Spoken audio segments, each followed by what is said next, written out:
Hello dear student, कैसे हैं आप सब। I hope you all are fine. आज जैसा कि आप लोग यहाँ पे थंबनेल में देख सकते हैं, आज का हमारा चैप्टर है नेशनलिज्म इन इंडिया। ये सीबीएसई आपकी क्लास 10th का सिलेबस है और सोशल साइंस की हिस्ट्री बुक जो कि एनसीईआरटी को बिलोंग करती है उसका 3rd चैप्टर है। फ्रेंड्स, ये चैप्टर देखने में आपको बहुत ही लेंदी और बहुत ही टफ लग रहा होगा, बट ऐसा कुछ भी नहीं है।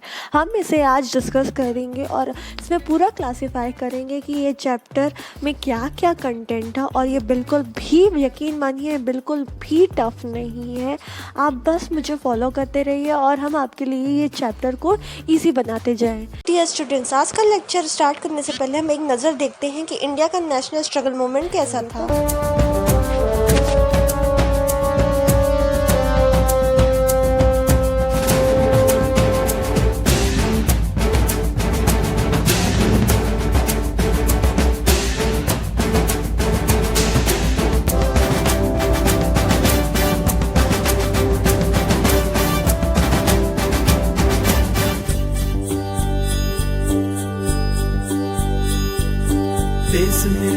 देश मेरे मेरी जान है तू। देश मेरे मेरी जान है तू। देश मेरे मेरी शान है तू। देश मेरे मेरी शान है तू। फ्रेंड्स, आज आपका ज़्यादा टाइम ना वेस्ट करते हुए हम अपने इस चैप्टर को स्टार्ट करते हैं। डियर स्टूडेंट, तो यहाँ पे स्टार्ट होता है हमारा चैप्टर नेशनलिज्म इन इंडिया।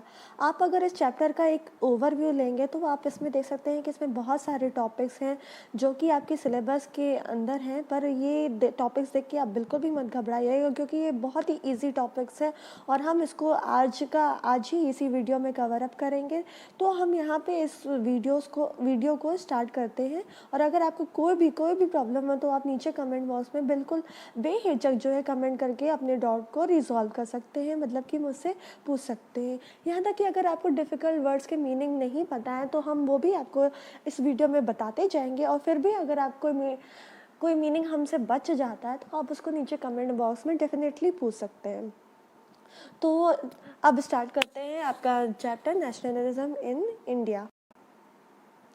जैसा कि आप देख सकते हैं कि इस वीडियो में जो फर्स्ट टॉपिक है वो उसका नाम है द फर्स्ट वर्ल्ड वॉर, खिलाफत एंड नॉन कॉपरेशन मूवमेंट। ये सारे टर्म जिसने पहले कभी नहीं सुने हैं उसको बहुत ही ज़्यादा ही डिफ़िकल्ट लग रहे होंगे, पर नहीं है ऐसा कुछ। हम देखते हैं आगे चैप्टर में क्या लिखा है।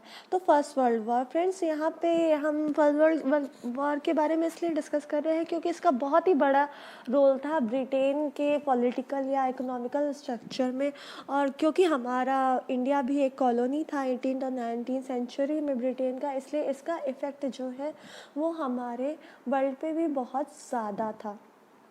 ठीक है, तो हम देखते हैं कि फर्स्ट वर्ल्ड वॉर के बाद क्या हुआ। जैसा कि आप सबको पता है कि फर्स्ट वर्ल्ड वॉर जो है वो स्टार्ट हुई थी इन द ईयर 1914 में, वो 4 साल चली थी इन द ईयर 1918 में तक। जिसको नहीं पता हो उसके लिए हम ये दोबारा रिपीट कर रहे हैं। और वर्ल्ड वॉर के बाद जो है पॉलिटिकल स्ट्रक्चर, इकोनॉमिकल स्ट्रक्चर जो भी था, मतलब कह सकते हैं कि ब्रिटेन पूरी तरीके से बहुत ही ज़्यादा इफ़ेक्ट हो गया था, और उसकी काफ़ी सारी चीज़ें, काफ़ी ज़्यादा रिसोर्सेज डिस्ट्रॉय हो चुका था, कैपिटल डिस्ट्रॉय हो चुका था, और उसको रिकवर करने के लिए उसने अपने कॉलोनीज़ की तरफ देखा, जिसमें से हमारा एक कंट्री भी उसकी एक कॉलोनी था, और जाहिर सी बात है तो हमारे ऊपर भी इसका पूरा का पूरा असर पड़ा। तो अपने वॉर के एक्सपेंडिचर को, या यूँ कह सकते हैं कि वॉर में ब्रिटेन को जो भी नुकसान हुआ उसको कवर अप करने के लिए ब्रिटेन ने क्या किया, इसने कई पॉइंट्स में चीज़ों को इंडिया पे इम्प्लीमेंट किया।